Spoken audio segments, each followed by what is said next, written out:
कि कुछ लोग और आना चाहते हैं और लेकिन हम लेंगे एक या दो ही जितनी उनको ज़रूरत है और कह रहे हैं कि सरकार गिरेगी। आप किस तरह से रिएक्ट करना चाहेंगे? देखिए, आई डोंट नो वो जाने बीजेपी किसको ला रहे किसको नहीं, मेरे को इसका ज्ञान ज़्यादा नहीं है। मैं तो अपनी पार्टी की बात कर सकती हूँ। What they are doing that is not my concern. हमने अपनी पार्टी को सशक्त करना है, मजबूत करना है। हमने मैदान में अपने प्रत्याशी उतारने ताकि हम ये आने वाले चुनाव अच्छे मार्जिन से जीत सकें। मानते हैं सरकार को अब कोई खतरा है? अभी ऐसा तो कुछ नहीं है। हाँ, एक संकट का बादल हमारे ऊपर जरूर छा गया था, जिसके लिए हम सभी प्रयासरत हैं, हम कार्य कर रहे हैं और हम चाहेंगे कि आने वाले समय में हम सरकार को मजबूत करें और सरकार हमारी अपना पूरा कार्यकाल पूरा करे। मंडी से विक्रमादित्य सिंह को जो है वो जिम्मा दिया गया है संसदीय क्षेत्र का, और कल उन्होंने सोशल मीडिया पर पोस्ट डाली है जिस प्रकार से सनी देओल हैं उन्होंने जो है असिस्टेंट रखा है आगे जो भी काम करवाने के लिए। तो क्या मानते हैं आप जो कंगना रनौत हैं वो अब आसान प्रत्याशी है, वो सीट जीत सकती है मंडी वाली सीट कांग्रेस? क्यों नहीं, हमने काम किया है, हमने फील्ड में रहे हैं, हमने अपनी सांसद नीति बांटी है और हर क्षेत्र का दौरा किया है, लोगों की समस्याओं को दूर किया है। मैंने आपको कहा कि जो जो वायदे हमने मैनिफेस्टो में लोगों से किए उसको भी हमने पूरा करने का प्रयास किया। तो ऐसी बात नहीं है। कांग्रेस काफ़ी मजबूत है और हम मजबूती के साथ इस इलेक्शन को लड़ेंगे और अवश्य इसमें जीत हासिल करेंगे।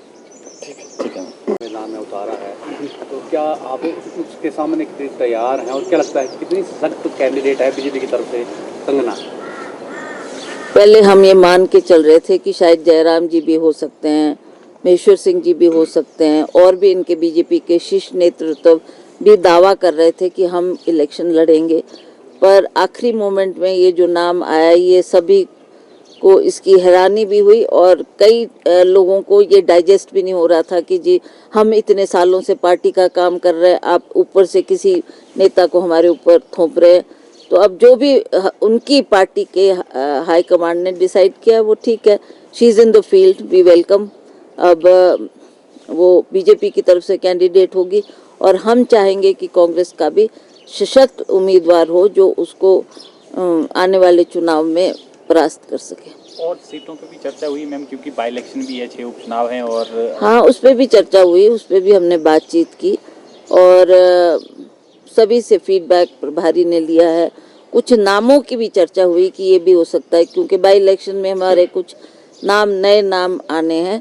वो उन्होंने कहा कि हम डिटेल्ड रिपोर्ट एक दफ़ा जानकारी हासिल कर ले, इस पे जल्दबाजी ना करें, थोड़ा टाइम दिया जाए और हम सोच विचार के उन कैंडिडेट्स को फील्ड में उतारेंगे जो कांग्रेस की तरफ से सबसे मजबूत कैंडिडेट है। मैम सूचना है कि कुछ बड़े नेता भाजपा के जो है वो कांग्रेस में शामिल हो सकते हैं और कल चंडीगढ़ में जो है वो चर्चाएं भी हुई है। रामलाल मार्कंडा ने जो है वो जनता के बीच कहा है कि मैं कांग्रेस से भी चुनाव लड़ सकता हूं और राकेश कालिया का नाम भी सामने आ रहा है, तीसरा नाम लखविंदर राणा का है। ऐसे नाम सामने आ रहे हैं, क्या आप उनको पार्टी में लेंगे? देखिए, मुझे तो ऐसा कोई आदेश नहीं हुआ है और ना ही पार्टी में उनको शामिल करने की कोई बात की गई है। ये बात जरूर है कि उनके विषय में लोगों ने अपने विचार रखे हैं। अब मैंने आपको कहा कि क्या हाईकमांड डिसाइड करती है और किसको वो आगे लाना चाहते हैं, that is for them to see. Ma'am, चुनाव से पहले कार्यकारी अध्यक्षों की नियुक्ति क्यों करनी पड़ी? नियुक्ति हुई है, वो भी एमएलएज में से ही है, पार्टी में से, संगठन में से नहीं हो पाई है। तो क्या लग रहा है क्यों मतलब पार्टी के लोगों को फिर भी तरजीह नहीं?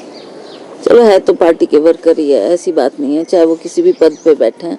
ये जिम्मेवारी माननीय मुख्यमंत्री जी ने उनको दी है। तो मुझे लगता है कि पार्टी का जो ऑफिस है वो और सशक्त करने के लिए उन्होंने ये कदम उठाया।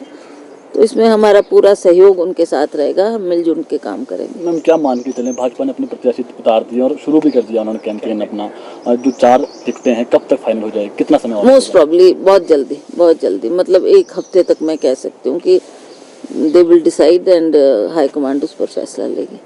क्या मैम सीटिंग एमएलए में भी किसी को टिकट दिया जा सकता है लोकसभा का? इस पर भी आई डोंट थिंक सो कि हम अब उस स्थिति में है कि किसी सिटिंग एमएलए को टिकट दिया जाए, वो पॉसिबल नहीं है। तो इसीलिए कुछ ऐसे चेहरों की तलाश है जो पार्टी के सक्रिय कार्यकर्ता हो और जिनकी पहचान फील्ड में हो और जो अच्छा रिजल्ट दे पाए, तो उन चेहरों को लाया जाएगा। बीजेपी अभी भी देखिए, मैं बहुत टाइम से ये बोल रही थी कि एक कोऑर्डिनेशन कमेटी बनाने की आवश्यकता है।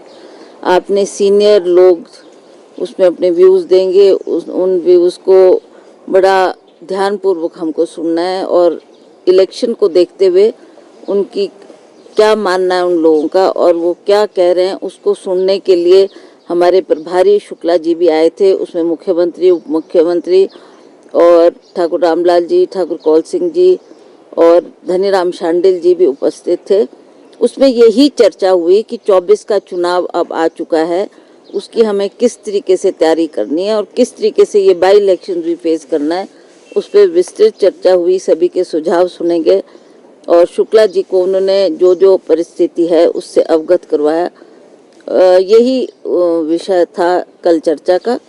और जहाँ तक ये इलेक्शन की बात है, मुझे लगता है कि अब एक चुनौती हमारे सामने खड़ी हुई है, उपचुनाव भी है, उसमें हमें किन किन को उतारना है मैदान में, इस पर भी चर्चा की गई।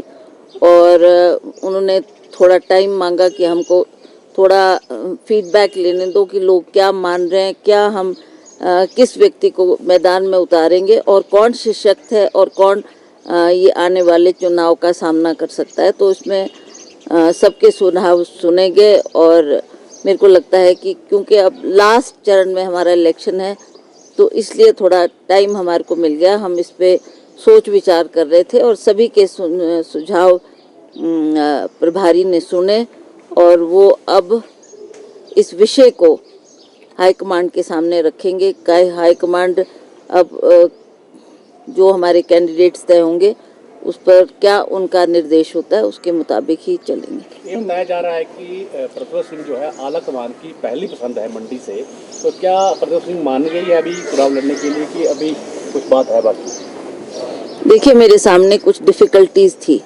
मैंने बार बार ये प्रेस के सामने भी कहा है कि जब मैं चुनाव के दौरान पहले भी 1-1.5 साल से हर क्षेत्र का दौरा कर रही थी तो कुछ बातें वर्कर्स ने भी कही, कुछ लोगों ने भी कही।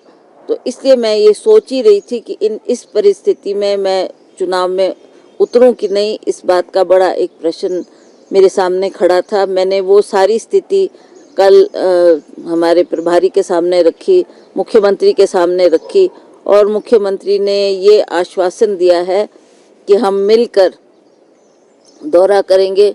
लोगों की जो समस्याएं होगी काफ़ी हद तक उनका मानना था कि सरकार ने सॉल्व कर दिए। जैसे डिज़ास्टर आया तब लोगों के बीच गए, जो जो संभव हो सका वो उन्होंने मदद की है। उसी तरह से चाहे ओपीएस की बात है, चाहे महिलाओं को पैसे देने की बात है, चाहे दूध के दाम बढ़ाने की बात है, ये सब काम सरकार ने किए हैं।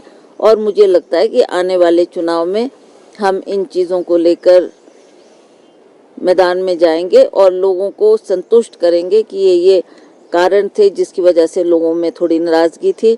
तो उन बातों को ध्यान में रखते हुए सरकार ने ये प्रॉमिस किया है कि हम लोग मिलजुल कर मीटिंग्स भी करेंगे, लोगों की ग्रीवेंसेस भी सुनेंगे और जो डिफ़िकल्टीज़ हमारे सामने आई है उसका भी निवारण करेंगे। मैम, ये मान के चलें कि फिर आप चुनाव लड़ेंगे मैम मंडी से?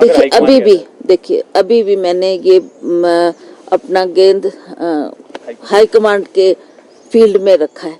अब वो क्या तय करते हैं, क्या इस पर फैसला करते हैं, वो जल्द हमारे को अपना फैसला सुनाएंगे। हमारी एक बैठक अभी 4-5 तारीख को फिर दिल्ली में होनी है जिसमें हम शीर्ष नेतृत्व से मिलेंगे, हमारे जनरल सेक्रेटरी है उनसे मिलेंगे और वो क्या इस पर डिसाइड करते हैं, then I will take my step forward.